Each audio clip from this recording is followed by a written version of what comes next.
Hot Niki terkait tim kuasa hukumnya itu Bang Fahmi bilang masih tetap kekeh Niki tidak memeras atau tidak ada pemerasan antara Niki dengan Reza Gladys. Sedangkan diungkapkan oleh pengacaranya bahwa ada perjanjian antara Niki dengan Reza Gladys di antara tanggal 19 November 2024 sampai dengan 19 November 2025 ini. Tapi Bang Fahmi dia menjelaskan bukti perjanjian itu tertulis atau tidak. Menurut teman sendiri gimana sebagai praktisi?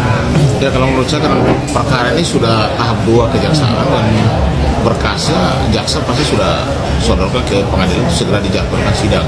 Saya belum tahu apakah sidang pertama di tanggal berapa ya. Pasti ada pemberitahuan dari pengadilan. Prinsipnya saat ini tidak usah saling menyalahkan.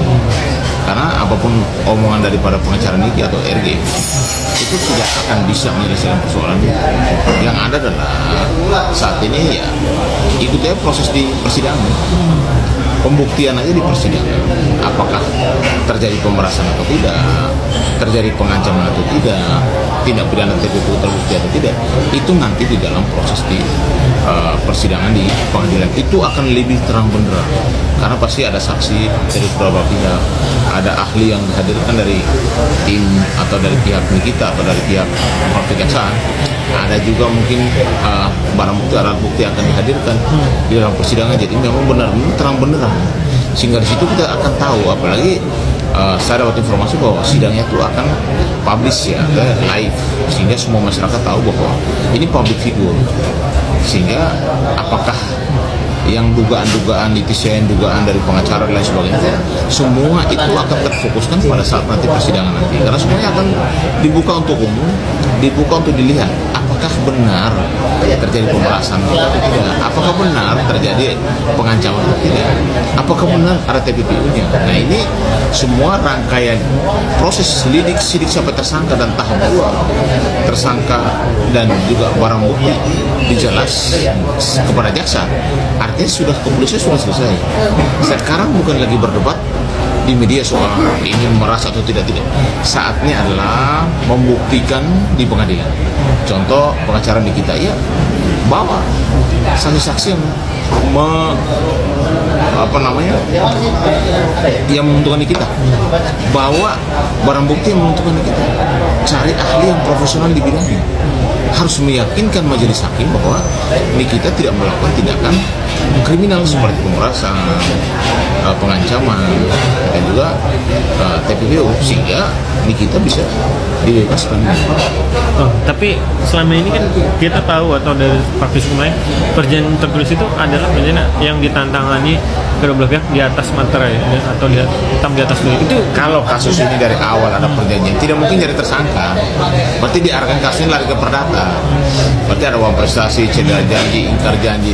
Faktanya ini kita jadi tersangka, faktanya berkas ini ada tersangka diterima oleh jaksa, artinya pidananya ada. Tapi apakah dia bersalah atau tidak, itu nanti diuji di pengadilan. Prosesnya nanti akan diuji, semuanya akan lihat.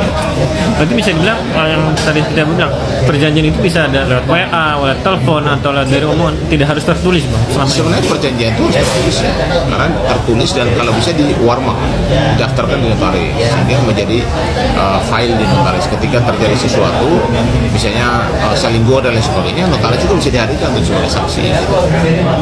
Nah, tapi nih Bang, saat terkait One Prestasi ya, sidang sudah 2 kali One Prestasi Niki dengan Reza Gladys, tapi tidak jadi atau ditunda karena dari tim kuasa hukum Reza Gladys menginginkan damai kalau Reza Gladys bisa bertemu dengan Niki. Gimana teman? Ya, kalau menurut saya memang surat edaran Mahkamah Agung bahwa ketika terjadi mediasi prinsipal baik tergugat atau penggugat itu harusnya sekali hadir untuk memenuhi yang namanya surat edaran Mahkamah Agung tersebut.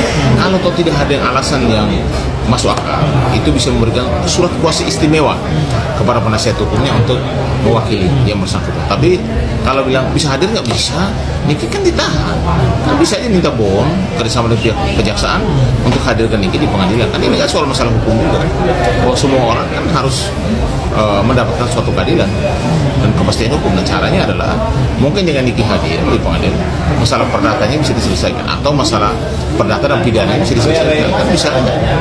Tapi dari pihak tim kuasa hukum Reza Gadis bilang perjanjian damai terkait Wan Prasasti itu tidak akan terlaksana jika Reza tidak bisa bertemu dengan Niki. Dia harus bertemu empat mata dengan ada obrolan itu. Ya, artinya begini loh, semua yang terjadi ini itu kan yang tahu RG sama Niki. NM ya.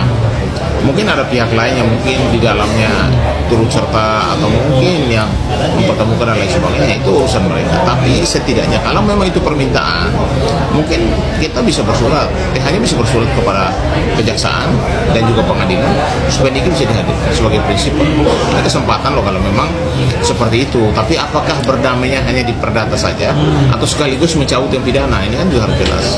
Tapi untuk berdamai, kalau sudah berjalan ya susah bang, pidana terus berjalan. Kalau pidana kan sampai saat ini belum ada pencabutan, artinya pidana tetap jalan. Nah kalau perdatanya harus didamaikan, ya berarti perdamaian di perdata dong. Artinya gugatannya dicabut gitu. Kalau pidana kan laporannya dicabut kan. Bang, terakhir sedikit terkait Wan Prasasti Niki yang minta 100M ke Reza Gadis. Bang Fahmi bilang itu dinilai kecil. Ini sebenarnya kalau permintaan menggugat ke tergugat itu, permintaan Wan Prasasti itu materi itu bisa seberapa banyak sih bang? Materi itu sesuatu yang nyata. Kalau imaterial itu sesuatu yang tidak nyata. Soalnya kayak material ya, soalnya capek orang, lelahnya orang, mungkin dia banyak masalah gara-gara persoalan. Bagaimana bisa dinilai? Wah, nah materinya pun berapa yang kita memberikan kepada si Reza yang akhirnya tidak terjadi Wan Prasasti. Kalau tidak ada, apa yang mau dibawa? Pengadilan juga, hakim majelis tidak mungkin juga memutuskan sesuatu tanpa fakta material. Karena kan saya bilang apa? Setiap orang boleh menggugat, pengadilan tidak boleh menolak gugatan. Tapi dalam prosesnya, pembuktiannya disitulah nanti akan ketahuan.